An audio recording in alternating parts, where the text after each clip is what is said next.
തന്നെ മോദി ഇപ്പോൾ പഞ്ചാബിലാണല്ലോ, അതോടൊപ്പം തന്നെ മോദിയും അസീം മുനീറും നേർക്കുനേർ എന്നുള്ള വാർത്തകളൊക്കെ വരുന്നുണ്ട്. എന്താണ് പറയാനുള്ളത്?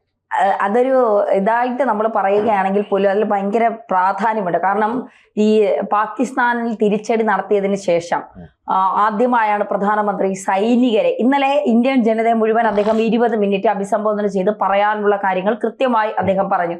സിന്ദൂരം മാച്ചവരുടെ ഭസ്മം ഞങ്ങൾ എടുക്കും, ഒരു തരത്തിലും ഇന്ത്യയെ ഭീകരതയ്ക്ക് വിട്ടുകൊടുത്തുകൊണ്ടുള്ള ഒരു നടപടിക്കും ഞങ്ങൾ നീങ്ങില്ല എന്നുള്ള കൃത്യമായ നിലപാട് പ്രധാനമന്ത്രി സ്വീകരിച്ചു.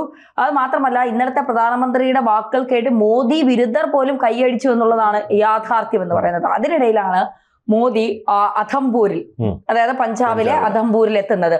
അപ്പോൾ നമ്മളൊന്ന് ആലോചിച്ച് നോക്കണം, ഒരു വലിയ ഡ്രോൺ ആക്രമണങ്ങളും പ്രശ്നങ്ങളും നടക്കുന്ന ഒരു സ്ഥലമാണ്. ഇന്നലെ രാത്രി തന്നെ അമൃത്സറിലേക്ക് വീണ്ടും പാകിസ്ഥാന്റെ ഡ്രോൺ ആക്രമണങ്ങൾ ഉണ്ടായി എന്നാണ് പറയുന്നത്. അപ്പൊ അവിടെ ഒരു ഭയവും ഇല്ലാതെ, സെക്യൂരിറ്റി കാണും എങ്കിൽ പോലും ഒരു പ്രധാനമന്ത്രി വരുന്നു, സൈനികരെ അഭിനന്ദിക്കുന്നു, ഞാൻ നിങ്ങളോടൊപ്പം തന്നെയുണ്ട്, നിങ്ങൾക്ക് എന്താണ് ശരി എന്ന് തോന്നുന്നു അത് നിങ്ങൾ ചെയ്യുക, നിങ്ങൾക്ക് പൂർണ്ണ സ്വാതന്ത്ര്യം ഞാൻ നൽകിയിട്ടുണ്ട്, സമയം ചെറുതാണ്, ലക്ഷ്യം വളരെ വേഗത്തിൽ കാണുക, ഞാൻ ഒപ്പം തന്നെയുണ്ട്, നിങ്ങൾ മുന്നിലാണെങ്കിൽ പിന്നിൽ നിങ്ങൾക്ക് ധൈര്യമായി ഞാനുണ്ട്, അല്ലെങ്കിൽ ഞാൻ മുന്നിലാണെങ്കിൽ എനിക്കൊപ്പം നിങ്ങളുണ്ട്, എന്റെ പിന്നിലെന്നല്ല. സൈനിക വേഷത്തിലൊക്കെ പോയവർക്ക് ആത്മവിശ്വാസം പകരുന്ന പല സന്ദർഭം. അതെ, ദീപാവലി ആഘോഷങ്ങളൊക്കെ വരുമ്പോൾ അതിർത്തിയിൽ കിടക്കുന്ന സൈനികരെ കാണാനായി സൈനിക വേഷത്തിലെത്തി അവരോടൊപ്പം ദീപാവലി ആഘോഷിക്കുന്ന നരേന്ദ്രമോദിയെ നമ്മൾ കണ്ടിട്ടുണ്ട്.